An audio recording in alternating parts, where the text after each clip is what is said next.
أعوذ بالله من الشيطان الرجيم بسم الله الرحمن الرحيم ربنا آتنا في الدنيا حسنة وفي الآخرة حسنة وقنا عذاب النار صدق الله العلي العظيم সুপ্রিয় দর্শক শ্রোতা বন্ধুরা এই মুহূর্তে দেশে প্রবাসে পৃথিবীর বিভিন্ন প্রান্তে বসে যারা ইউটিউব চ্যানেলে আমাদের আজকের আলোচনাটি শুনছেন তাদের প্রত্যেককে ইসলামিক সম্ভাষণ রীতিতে স্বাগত জানাচ্ছি। আসসালামু আলাইকুম ওয়া রাহমাতুল্লাহি ওয়া বারাকাতুহু।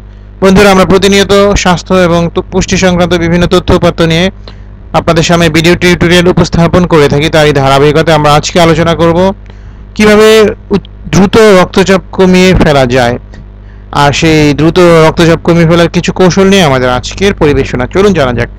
রক্তচাপ বেশি হবার যথেষ্ট কারণ তো আমাদের আশেপাশেই ছড়িয়ে আছে। পরীক্ষার ফল ভালো হবে তো, জরুরি প্রেজেন্টেশনটা ভালো হয়েছে তো, শখ করে কেনা গিফটটা স্ত্রীর যদি পছন্দ না হয়, এমনই হাজারো কারণে রক্তচাপ বেড়ে গেলে কি করবেন জেনে নিন রক্তচাপ কমানোর ছোট্ট একটি কৌশল। যারা ঘুমাতে বেজায় পছন্দ করেন তাদের জন্য সুসংবাদ। দুপুরের দিকে একটুখানি ঘুম আপনার রক্তচাপ কমাতে পারে। শুধু যে রক্তচাপ কমায় তাই না, বরং এই ঘুমটা আপনার হার্ট অ্যাটাক এবং অন্যান্য হৃদরোগের ঝুঁকিও কমায় অনেকখানি। অস্বাভাবিক রকমের উচ্চ রক্তচাপের সমস্যা হলে হাইপারটেনশন, এই সমস্যায় ভোগা 400 জন মধ্যবয়সী মানুষকে নিয়ে গবেষণায় করা হয়েছে। এতে দেখা যায় যারা দুপুরের দিকে ঘুমিয়ে নেন 24 ঘন্টার মাঝে তাদের রক্তচাপ 5% কম থাকে। এটা খুব ছোট একটা পার্থক্য মনে হলো, এর কারণে 10% মতো কমে আসতে পারে হৃদরোগের ঝুঁকি। ঘুমের সময়সীমা যত বেশি হবে উচ্চ রক্তচাপ তত প্রশমিত হবে। সবচাইতে ভালো ফলাফলের জন্য 1 ঘন্টা ঘুমানোটা ভালো মনে করা হয়। এই গবেষণায় যারা অংশ নেন তাদের হাইপারটেনশন ছিল কন্ট্রোল বা স্থিতিশীল। অস্থিতিশীল হাইপারটেনশন যাদের ছিল তাদের ক্ষেত্রে এই পদ্ধতি কাজ করবে কিনা তা নিশ্চিত নয়।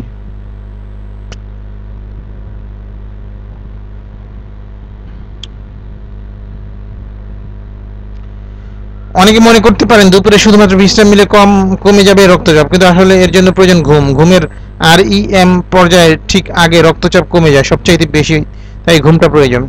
এটা ঠিক যে 9টা 5টা অফিসের মাঝে দুপুরে ঘুমানোর চিন্তা করাটা আসলে অদ্ভুত, কিন্তু লাঞ্চ ব্রেকের মাঝে কিছুটা সময় করে নিতে পারলে আপনি আসলে ঘুমিয়ে নিতে পারেন, আর আপনার উচ্চ রক্তচাপের সমস্যাটাও সেক্ষেত্রে অনেকখানি কমে যাবে। সুতরাং যে সমস্ত ভাই ও বোনদের রক্তচাপ সংক্রান্ত জটিলতা আছে তারা আপনাদের দৈনন্দিন কাজের মাঝখানে সম্ভব হলে একটু ঘুমিয়ে নিতে পারেন। আর এই ঘুমটা আপনার শরীরের জন্য ভালো, তবে অবশ্যই আপনাদের প্রয়োজনীয় কাজ অথবা চাকরি কিংবা অন্য কিছুতে ফাঁকি দিয়ে নয়, যদি সম্ভব সেটা ম্যানেজ করে আর কি। তো আমাদের আলোচনাটি যদি ভালো লাগে তাহলে অবশ্যই আপনাদেরকে অনুরোধ রইল আমাদের চ্যানেলটি সাবস্ক্রাইব করা, যাতে পরবর্তী আলোচনাগুলো আপনারা শুনতে পারেন। আর এই চ্যানেলটির আলোচনাটি শেয়ার করে দেওয়া, যাতে আরও অনেক ভাই বোন এটা থেকে উপকৃত হয়।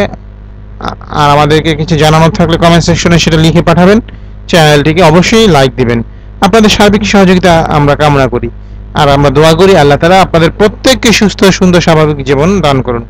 আল্লাহ আমাদেরকে সবাইকে সফল করুন, এই প্রত্যাশায় আজকের মতো বিদায় নিচ্ছি। আসসালামু আলাইকুম ওয়া রাহমাতুল্লাহি ওয়া বারাকাতুহু। আল্লাহ হাফেজ।